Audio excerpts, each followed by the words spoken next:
تو مشرک اور کافر کا فرق بنیادی یہ ہے کہ سارا کچھ مانتا ہو لیکن ضروریات دین کا کسی کا انکار کر دے تو وہ بھی کافر ہے. جس طرح ہمارے نوجوانوں نے سرکار کو بھی مانتے ہیں, دین کو بھی مانتے ہیں, نمازوں کو بھی مانتے ہیں, روزے کو بھی مانتے ہیں, لیکن ساتھ کہتے ہیں کہ کافر کے لیے دعا بھی کریں. کافر کے لیے دعا نہ کرنا یہ ضروریات دین میں سے ہے. کافر کو کافر سمجھنا یہ ضروریات دین میں سے ہے. کافر کے لیے بخشش کی دعا نہ کرنا یہ سمجھنا ضروریات دین میں سے ہے,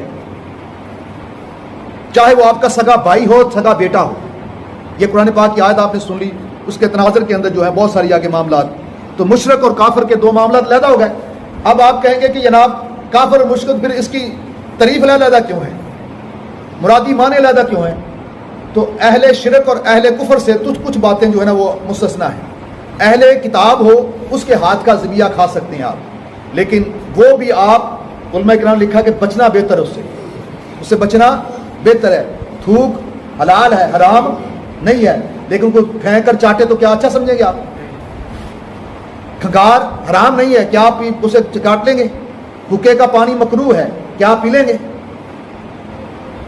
یہ چیزیں جب حلال ہونے کے باوجود آپ نہیں کر سکتے, آپ کو گھن آتی ہے, تو کافر کو اس سے بدتر سمجھیں, اہل کتاب کو اس سے بدتر سمجھیں. میں نے عرض کر دیا پہلے بھی, میرا بیان آج لمبا ہوگا, اگر کسی کو کام ہو تو چلا جائے. بعد میں نہ کہ جناب گھڑی کی طرف نہیں دیکھنا. میں نے سارے معاملے چھوڑ کر, ساری چیزیں چھوڑ کر, اتنی محنت کر کے آپ لوگوں کے عقیدے اور ایمان کے لیے کوشش کر رہا ہوں, تو آپ کا بھی حق بنتا ہے. آپ کے پاس ٹائم ہی نہیں ہے مسجد میں آنے کا, پھر فتوے مولویوں پہ لگاتے ہو, فتوے مسلمانوں پہ لگاتے ہو. اپنی اولادوں کو ہم آج تک نہیں سمجھا سکے جناب ہمیں عیسائیوں کے جنازے پہ جانا چاہیے کہ نہیں جانا چاہیے. اس لیے جس کو کوئی جلدی ہو تو اس کو میرے لیے پہلے ایڈوانس اجازت ہے. آج میں نے بڑی تحقیق کے ساتھ کچھ معاملات کیے ہیں, اس کے علاوہ ابھی ڈھیر پڑے میرے پاس. صرف سمجھانے کے لیے ایک بات ہی کافی ہوتی ہے. پرانے بندوں کو اتنے حوالے نہیں دینے پڑتے تھے, ان کے اندر ایمان تھا, اشارہ ہی ہوتا تھا. آج کتابوں کی کتابیں سنانی پڑتی ہیں, گھنٹوں گھنٹوں میں بحث کرنے پڑتے ہیں, پھر بھی انہیں سمجھ نہیں آتی. پھر بھی نیٹ سے کوئی 2 نمبر بندہ نکالا, سنا اور آ گیا جناب مولوی کے پاس, آ گیا جناب سرکار غوث پاک کے خلاف فتویٰ لے کے آ گئے, داتا صاحب کے خلاف فتویٰ لے کے آ گئے, پیر میری صاحب کے خلاف فتویٰ لے کے آ گئے, خواجہ معین الدین چشتی میری کے خلاف فتویٰ لے کے آ گئے. کس کے کہنے پہ؟ وہ 2 ٹکے کا بندہ ہے جس نے کوئی نہ پڑھی نہ بے پڑھی ہے دین کی. اتنے متاثر اس سے ہو گئے جناب. یہ وہ 2 انگریزی کا لفظ نے بولے درمیان میں, وہ بندہ کہتا بڑا علم والا بندہ ہے. ابھی وہ میں سن رہا تھا, کہہ رہا تھا جناب یہ جو دعا پڑھتے ہیں وہ ابھی سوم غد نوایت من شاہ رمضان, یہ تو کہتے کل کے روزے کی دعا, لو جی آج کا روزہ کی دعا. اور جس بیوقوف کو یہ نہیں پتا ختن کا معنی کیا ہے, اس بیوقوف کے بعد پیچھے لا کر آپ جناب داتا صاحب پر اور صاحب بڑی بڑی ہستیوں کے فتوے لے کر لیے پھرتے ہیں آپ لوگ, جس کو یہ نہیں پتا ختن کہتے کسے ہیں. کیا کیا رونے رہوں میں آپ کے سامنے, کیا کیا باتیں کروں میں, کیا کیا بیان کروں. 1 گھنٹے میں کیا کیا گھول کے, اور گھنٹہ بھی کہاں ہوتا ہے, آخری 5 منٹ میں آتے ہیں اور گھڑی پہ نظر ہوتی ہے, دیکھنا گھڑی کی طرف ہوتا ہے, کان ادھر نہیں ہوتے.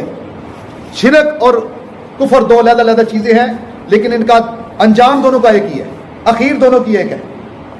دونوں ہی جہنم میں جائیں گے, ان کے لیے کوئی گنجائش نہیں ہے. دنیاوی معاملات کے اندر تھوڑی سی معاملات آسانی ہے. شرک کا نہ ذبیحہ کھا سکتے مشرک کا, نہ ان کی عورتوں کے ساتھ نکاح کر سکتے ہیں کسی صورت میں.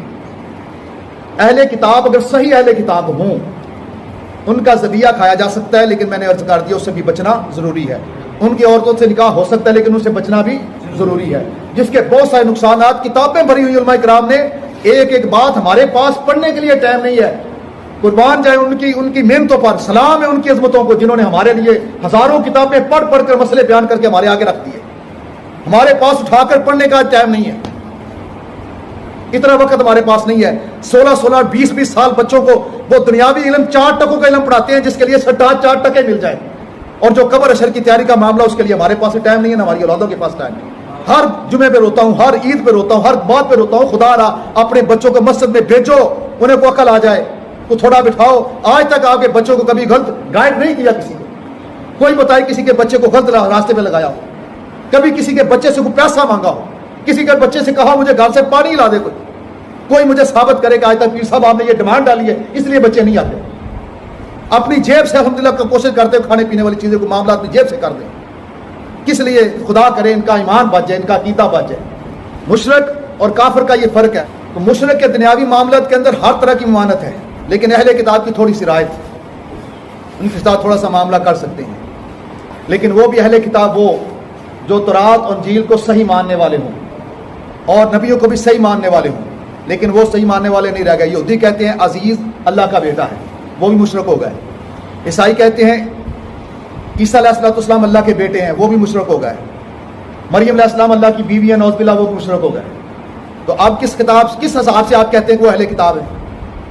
کبھی آپ نے مسجد کا منہ دیکھا نہیں, آپ نے اپنے بچوں کو کبھی آپ نے دین کا پہلا روپے کا قاعدہ پڑھایا نہیں, آپ نے کبھی ہنر بڑے سکھائے ہیں, اور فتوے دینے کے لیے آپ کے بیٹے سب سے اگلی لائن میں ہیں. فتوا دے رہے ہیں اہل علم کے اوپر کہ جناب انہیں مولویاں لان کیوں نہیں کیتا اہل کتاب نے, اے مولوی جناب جنازے کیوں نہیں جائز کیوں نہیں کیتا اہل کتاب نے. تمہیں کیا پتا اہل کتاب کسے کہتے ہیں؟ تمہیں تو ضروریات دین کا نہیں پتا, تمہیں تو اپنے ایمان کے بارے میں نہیں پتا. بس بچہ مولوی نہ بنے, بچہ سیفی نہ بنے, بے شک عیسائی بن جائے, عیسائیوں کے وہاں میں چلے جائے, چرچ میں چلا جائے, کوئی پرواہ نہیں ہے, لیکن مسجد میں نہ جائے, کہیں مولوی بن جائے گا. سیفیوں کے پاس نہ بیٹھے کہ سیفی پگڑی نہ بنا دیں. یہ عذاب پگڑی کیا ہے؟ سونے نبی کی سنت بنائیں گے. اب تو کہتے نہیں کسی کو زبردستی. مدارس میں کبھی ہم نے اپنے کبھی کسی اچھی طالب علم کو نہیں کہا کہ پگڑی باندھ کے آؤ. باقی لوگ زبردستی کراتے ہیں, ہم نے تو یہ بھی نہیں کبھی کہا. اپنے نمازیوں کو بھی نہیں کہا پگڑی باندھو. ہم تو پھر بھی پیار محبت سے کام کرتے ہیں, لیکن نہ پترا ادھر نہیں جانا, مولوی نہیں بننا. مولوی نہ بن جی کہتے, عیسائی بے شک بن جائیں. چوڑ آدھی جناب عبادت گاہ چلے جائیں, اپنی مسجد نہ جائیں. انہوں نے فوت کی بہ کے نہ افسوس کر لیں, لیکن کسی مسلمان کو نہ بیٹھ کے تیری آخرت سمجھ جائے.